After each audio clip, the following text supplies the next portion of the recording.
Alright, before our next race, I've got another very special guest for an interview. You may Hi. know them as one of the most prolific makers in the community.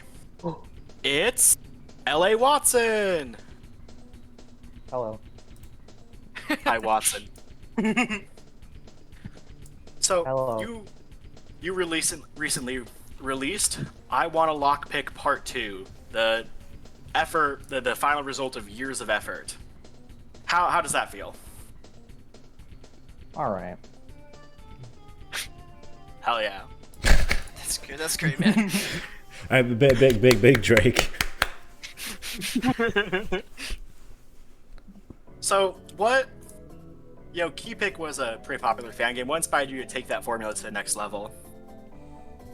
I think it was sometime after I made Rand Venture, because I was playing around with the key mechanics for a screen in that, and then I figured what could I do if I made an actual project, redoing all the mechanics. And eventually I got a set of ideas that I really, really wanted to make a game about. And I think that's just about how it started. That's awesome. Well, the game looks incredible. I've only played part 1 myself and haven't finished it, but what I've seen in part 2 looks absolutely insane. I think any puzzle enjoyers in chat should go check that out. How did you go about designing some of those more complex puzzles? A whole lot of note-taking and preparation. I have Notepad++, and basically every time I'd have an idea, I would write it down extensively. And it required a lot of organization to make a lot of the puzzles in that game. Because big ideas and big levels and big puzzles, they don't materialize out of thin air. You have to start with an idea, and the ideas all have to be concrete. And when you have enough ideas, it's possible to collect them together and actually make something with them.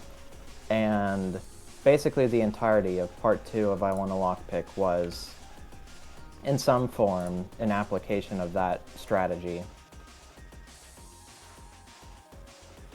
Yeah. I've heard I've heard of the final puzzle note document that's measured in the kilobytes. Yeah, it's 58 kilobytes or something. That's incredible. Aside from Lockpick, you have a lot of other games that kind of push the envelope. Stuff like, Rand Venture, Vibe with the Gods, Cute Jump. Is that kind of experimental kind of design what you like to do and what you like to look for in fan games? Let's see. I do having an experience that hasn't really been had before in a game. It's hard to really say what counts for that, but generally, trying to think about it, it's weird. Yeah, I'll say I don't have anything further to say on that for now, because my mind can't come up with anything. Brains aren't. Yeah, that's fair.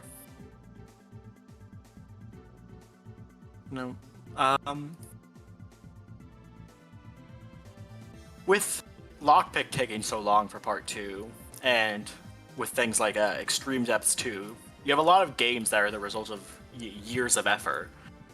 What, about fan games and designing them has kept you around for so long to keep putting in this much work and keep designing these games? For the most part, it's just the desire to see how far I can take the ideas that appear in my head and give them a proper form so that I can watch other people experience them the way that I did in my own mind space. Yeah. Do you have anything else you're working on currently, or are you kind of taking a break after Lockpick? I do have an assortment of other projects lined up to work on, but for now, I'm just sort of chilling. Absolutely. We saw you with another big release last year of Large Kid Army. I remember that's when you kind of, you put that out in just a few days overall. What It was took the? me about a month exactly to make that one. Yeah. What was the design process like for that and the inspiration there?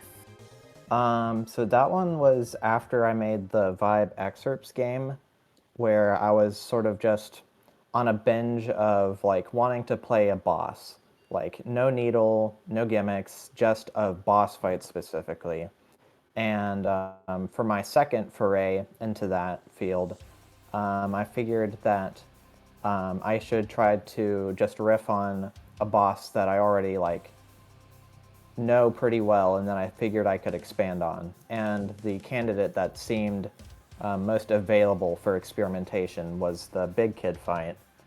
And I remember it was originally only going to be like 2 fights, like very specific fights. But then I figured like the Vibe Excerpts game, it had like a shield mechanic. And I figured that I could give this game a mechanic too, which was how I came up with the items. And then when I came up with the items, I realized, hey, I want to make a boss where you can use each item to sort of like get a specific advantage in them. And that's how I ended up taking the game to 9, technically 10 bosses. Awesome. For the record, I don't think that anyone who isn't a tester has played the secret boss in that game yet.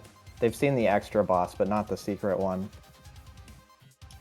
Hey, there you go, chat. That's your motivation. Go out and beat that shit. You have a lot of fan games out. How did your game making start? It started with fan games. I think I can't exactly say when I started. It's been too many years to count at this point, but I'd say I had humble beginnings. For example, I started game making before I knew about the I Wanna community forums. I unironically read the KN forums for information for a while, and talked in the IRC chat there to post the stuff I made in Game Maker. And over time, I think what I did was like how I really got my start was I saw things that I liked in other fan games, like Not Another Needle game.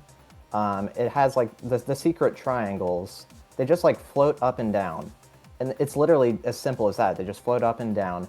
But I couldn't figure out how you would make something like that, and so what I did was I decompiled it, and I read through the code of a whole bunch of games. Whenever I saw like an effect or something that I liked, I'd figure out how it was done, and then I'd figure out how to generally apply the concepts. And then one step at a time, I sort of learned how to use Game Maker for real.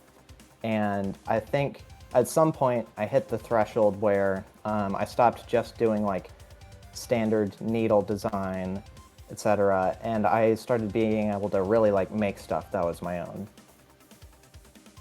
That's awesome. Do you have any, advice for aspiring game makers here? Learn from your inspirations and feel comfortable with the idea of iterating on other people's ideas and doing something that's your own with them. And then if you have any ideas that are truly your own, then you can start to build towards working on those. And never feel afraid to learn, because that's how you really do things. Great advice. Well, that's about all I have. So, thank you for coming out here, Watson. It's great to talk to you. Time thanks to for- take peace. All right, there he goes. All right.